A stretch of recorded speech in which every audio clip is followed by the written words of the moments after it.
আমাদের আশেপাশে এমন অনেক মানুষ রয়েছে যারা জানেই না যে তাদের ডায়াবেটিস রয়েছে, এবং এই ডায়াবেটিসের চিকিৎসা না করার কারণে একটা সময় পরে অনেক বড় ধরনের সমস্যা হয়ে যায়। নমস্কার, আমি Tapu Mondal, MBBS final year, Jessore medical college. আজকে কথা বলবো ডায়াবেটিস নিয়ে। ডায়াবেটিস কেন হয়, কিভাবে হয়, এবং এটা হলে কি কি সমস্যা হতে পারে, এখান থেকে পরিত্রাণের উপায় কি, এই সব কিছু নিয়েই থাকছে আজকের ভিডিও। আশা করি ভিডিওটা আপনাদের অনেক উপকারে আসবে এবং আপনাদেরকে সচেতন করবে। তো চলুন শুরু করি। প্রথমে আমরা জানবো ডায়াবেটিস আসলে কি। যদি সহজ ভাষায় বলি, তাহলে আমাদের রক্তে যদি গ্লুকোজের পরিমাণ বেড়ে যায় বা চিনির পরিমাণ যদি বেড়ে যায়, তাহলে এই অবস্থাকে বলা হয় ডায়াবেটিস। তাহলে প্রশ্ন জাগে যে ডায়াবেটিস কেন হয়। আমাদের শরীরে এক ধরনের হরমোন রয়েছে, এই হরমোনটার নাম হচ্ছে ইনসুলিন। আমরা যে খাবারগুলো খাই, এই খাবারের একটা অংশ শর্করা বা চিনিতে পরিণত হয় এবং এটা আমাদের রক্তে চলে যায়। আমাদের শরীরের যে হরমোন ইনসুলিন, এই ইনসুলিন আমাদের রক্তের এই যে চিনির পরিমাণটাকে নিয়ন্ত্রণ করে। ঠিক আছে? তো ইনসুলিন যদি আমাদের শরীরে কম থাকে অথবা আমাদের শরীরে কাজ করতে না পারে, তাহলে এই যে চিনি, রক্তে চিনির পরিমাণটা নিয়ন্ত্রণ করা সম্ভব হয় না, যার কারণে আমাদের ডায়াবেটিসটা হয়। তাহলে আমরা কিভাবে বুঝবো যে আমাদের ডায়াবেটিস হয়েছে কিনা বা ডায়াবেটিস আছে কিনা? তো ডায়াবেটিসের বেশ কিছু লক্ষণ দেখা যায়। কি কি লক্ষণ দেখা যায়? দেখুন, আমি ছবি দিয়ে বোঝাইছি যে বেশি বেশি প্রস্রাব লাগে। ঠিক আছে? বেশি বেশি প্রস্রাব মানে অনেক বেশি প্রস্রাব। তারপরে অনেক বেশি পিপাসা লাগে। অনেক বেশি পিপাসা লাগে মানে স্বাভাবিকের চেয়ে অনেক বেশি। আর কি কি লক্ষণ প্রকাশ পেতে পারে? এই যে বেশি ক্ষুধা লাগে, মানে মারাত্মক পরিমাণে ক্ষুধা লাগে, কিন্তু আপনি খাচ্ছেন বেশি অথচ আপনার ওজন কমে যাচ্ছে, এরকম যদি হয়। ঠিক আছে, ওজন কমে যাচ্ছে। আর একটা লক্ষণ কি? আপনার সারা দিন ক্লান্তি ক্লান্তি ক্লান্তি ভাব থাকবে শরীরের মধ্যে। তো এইগুলো হচ্ছে ডায়াবেটিসের লক্ষণ। আরো বেশ কিছু লক্ষণ রয়েছে, তবে এইগুলোই হচ্ছে কমন লক্ষণ। তাহলে এই ডায়াবেটিস কাদের হতে পারে, মানে কারা সবচেয়ে বেশি ঝুঁকিতে রয়েছে? এই যে মোটা মানুষ, এক নম্বরে হচ্ছে যারা মোটা, অনেক অনেক বেশি মোটা, তারা হচ্ছে ডায়াবেটিসের ঝুঁকিতে রয়েছে। যারা হাঁটাচলা কম করে, মানে যারা শারীরিক পরিশ্রম কম করে, তাদের হতে পারে। যাদের বয়স 40-এর বেশি হয়ে গেছে, তাদের ডায়াবেটিসটা হতে পারে। আর যাদের পরিবারের অন্য কোনো সদস্যের ডায়াবেটিস আছে বা ছিল, তারা তাদেরও এই ডায়াবেটিস রোগটা হতে পারে। আচ্ছা, তাহলে এই ডায়াবেটিসকে যদি আপনি অবহেলা করেন বা ফেলে রাখেন, বা আপনি জানেনই না আপনার মধ্যে ডায়াবেটিস রয়েছে, তাহলে কি কি সমস্যা হতে পারে? তো কয়েকদিন আগে ক্লাসে যখন স্যার পড়াচ্ছিলেন, তখন ডায়াবেটিসের ভয়াবহতা ব্যাখ্যা করার জন্য স্যার একটা কথা বলছিলেন যে লোহার তৈরি কোনো যন্ত্রপাতি, যেমন দা, বটি গ্রামের দিকে ব্যবহার হয় বেশি, এগুলোকে যদি আমরা বাইরে ফেলে রাখি, তাহলে দীর্ঘদিন পরে কি হয়, এখানে মরিচা জমে যায়। লোহার উপরে মরিচা জমে যায় এবং উপর থেকে ওই মরিচা খসে খসে পড়ে পড়ে যায়।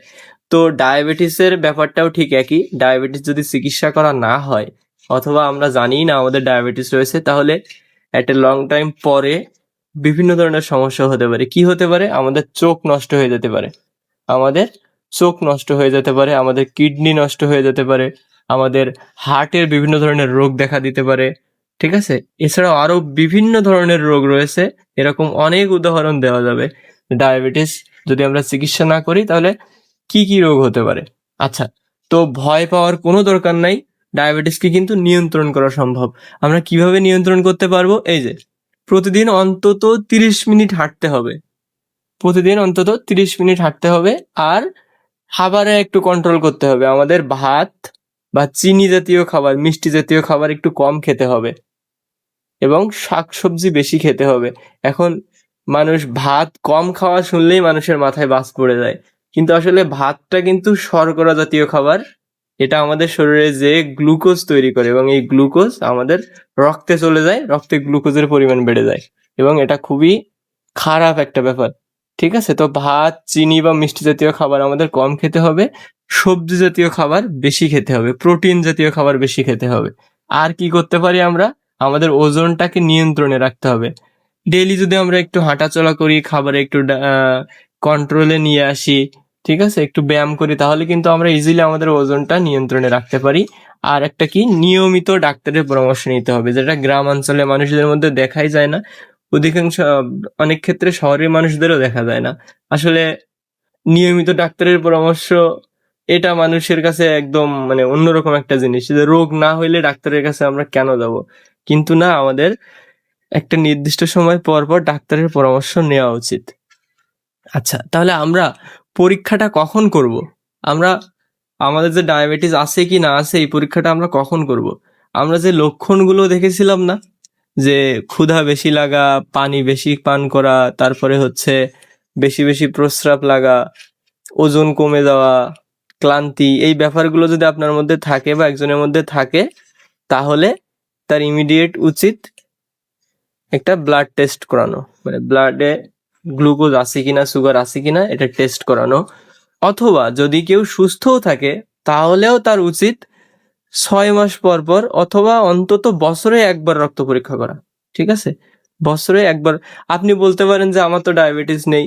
আপনার আজকে ডায়াবেটিস নেই, আপনার যে কালকে ডায়াবেটিস হবে না এইটা তো বলা সম্ভব না। ডায়াবেটিস যে কোনো সময় হয়ে যেতে পারে। তো আমরা 6 মাস পর পর কিংবা বছরে অন্তত একবার এই যে ব্লাডের গ্লুকোজ টেস্টটা করে ফেলবো। ঠিক আছে, তো আজকে এতটুকুই ছিল, ছোট্ট একটা ভিডিও।